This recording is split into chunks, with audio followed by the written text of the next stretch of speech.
They sold her for less than the price of a bottle of whiskey. In the brutal winter of 1874, in a lawless mining camp called Broken Ridge, a woman was dragged onto a makeshift wooden stage. A filthy burlap sack was tied tight over her head, cutting her off from the world. The crowd laughed as if it were a show put on just for them. Mud hit her dress. Someone threw a rock. Men shouted cruel jokes, calling her broken goods, useless, not worth feeding. But one man did not laugh. Silas Blackwood stood at the edge of the crowd, tall and silent, his heavy fur coat dusted with snow. He had not spoken to another soul in 6 months.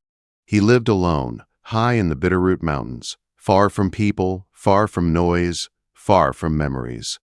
He had come down only for supplies, salt, ammunition, flour, nothing more. Then he saw her hands. They were shaking badly, not just from the cold, from fear, pure terror. That was something Silas recognized well. The wind howled through Broken Ridge like a dying animal, carrying the stink of sweat, smoke, and unwashed bodies. The camp was nothing but leaning shacks and sagging tents pressed against the mountains like they were afraid to fall away. Hope did not live in places like this. It came here to die. Silas adjusted the pack on his shoulders and turned to walk away. Then the crack of a whip split the air. "Step right up, gentlemen," a slick voice called out. "Don't be shy." The voice belonged to Cyrus Snake Calloway, a drifter with greasy hair and a reputation that crawled like oil. He stood on an overturned crate, grinning at the crowd. Beside him stood the woman, her wrists tied, her body trembling under a thin gray dress that did nothing to stop the cold. "What you got there, Snake?" a miner shouted. "A dog or a woman?" Laughter ripped through the crowd. "Little of both," Calloway said. "Found her wandering near Deadwood. No name, no family, won't speak a word. Dumb as a fence post." "Why the sack?" another man yelled. Calloway sneered. "Trust me, you don't want to see what's under there. Face looks like it lost a fight with a wildcat. Ugly as sin, but strong hands. She'll work. Who starts the bidding at $5? Silence followed. $5 was too much for a woman Calloway claimed was ruined. Even lonely men had limits. "I wouldn't pay $2, someone scoffed. The woman flinched. A small movement, but Silas caught it. Her shoulders tightened. Her hands clenched. She was not just cold. She was being crushed.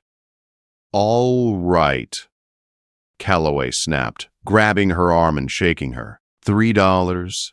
No one answered. Men began to drift away, bored. "Fine," Calloway spat. $1. $1 silver dollar. Or I leave her tied to a tree for the wolves. Something broke inside Silas. He was not a hero. He was a man who wanted peace and quiet and to be left alone. But he knew what it meant to be thrown away. He knew what it felt like to be treated as less than human. The woman stood still now, as if she had already accepted death. "I'll take her." The voice was deep, steady, and dangerous. The crowd turned as Silas stepped forward. He was massive, broad-shouldered, with a beard like iron and eyes hardened by loss. He reached into his pocket and pulled out his last silver dollar. It was all he had for the winter. The coin slapped onto a barrel. Calloway's grin returned fast. Sold. He tossed the rope to Silas. "She's your problem now. Don't say I didn't warn you." Silas did not respond. He stepped closer to the woman, blocking the wind with his body. "Come on," he said quietly. "Let's get you out of this mud." The crowd mocked him as he led her away. He ignored them. The journey up the mountain was slow and brutal. Snow began falling hard an hour after they left Broken Ridge. Silas walked ahead, leading his mule, while the woman rode. He wrapped his spare blanket around her shoulders. She never spoke, never thanked him, just breathed fast inside the sack. 4 hours later, they reached his cabin, a sturdy log structure built into the cliffside, surrounded by pine trees.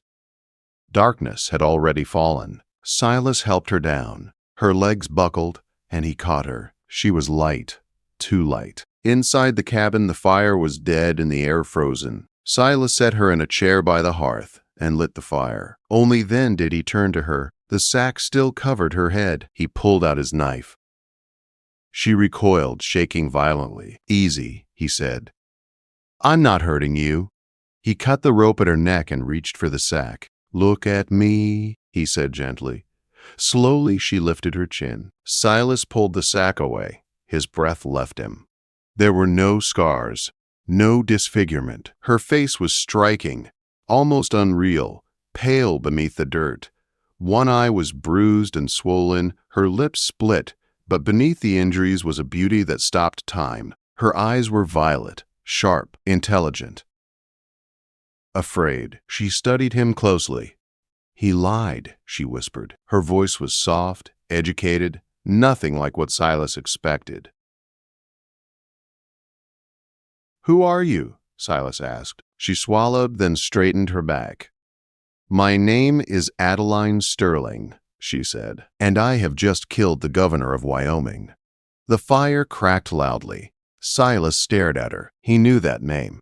Every territory did. And the snow outside kept falling, sealing them together as fate closed its grip. The silence inside the cabin pressed down harder than the storm outside. The fire popped and shifted, throwing long shadows across the log walls. Silas Blackwood did not move for several seconds. He simply stared at the woman sitting in his chair. The burlap sack pooled at her feet like a dead thing. Adeline Sterling. The name carried weight. Wanted posters. Rumors whispered in saloons. A woman accused of poisoning her husband and murdering the governor in cold blood. A $5,000 bounty, dead or alive. Silas had just bought her for $1. "You're the most wanted woman in the territory," Silas finally said. His voice was low, careful. "Men hang for less than hiding you." "I know," Adeline replied. Her violet eyes did not look away. "But I didn't kill him." Silas studied her face. He had seen liars beg and scream. She was not begging. She was furious. Outside, the wind battered the cabin like it wanted in. "You better start talking," Silas said, pulling a chair closer. "And don't leave out a single word." Adeline's hands shook as the cold and fear finally caught up with her. Silas stood, ladled steaming venison stew into a bowl, and set it in front of her along with bread. "Eat," he ordered. "You won't last long without it." She hesitated only a moment before eating like someone who had been starving. The manners of a lady fought with the hunger of an animal. Silas watched closely. When the bowl was empty, she wiped her mouth and took a breath. "The governor was my godfather," she said. "He raised me after my parents died. His name was Mitchell. He was not a good man. He was an honest one." Silas nodded once. "My husband," she continued, her voice tightening, "Bogard Sterling, wanted his land. Coal lay beneath tribal territory. The governor refused to sign the papers. He refused to break peace." She stood and paced the room, the blanket trailing behind her. "At a gala, my husband poured the wine. He handed me the glass. I handed it to my uncle. He drank it. 2 minutes later, he was dead." Tears spilled down her face. "They planted the poison in my bag. They called me the Black Widow. I was the heir." The story wrote itself. "How did you escape?" Silas asked. "My maid hid me in a laundry cart. I walked for days. Calloway found me near Deadwood. When he saw the wanted posters, he put the sack on my head. He knew if he turned me in, men worse than him would come." "The Red Sash Gang," Silas said. Adeline's face drained of color. "Yes." Silas looked toward the window. Snow had buried half of it already. "They'll come," she whispered. "They always do." Silas stood and checked the rifle by the door. "I don't like bullies," he said, "and I don't like poisoners." That night he slept by the fire with his rifle across his knees. Adeline slept in the small back room, safe for the first time in weeks. Morning came bright and blinding after the storm. The mountains stood clean and silent. For 2 days they settled into an uneasy rhythm. Adeline scrubbed floors and mended clothes. Silas taught her how to load a revolver. He never touched her without reason, never looked at her like she was owned. She watched him when he thought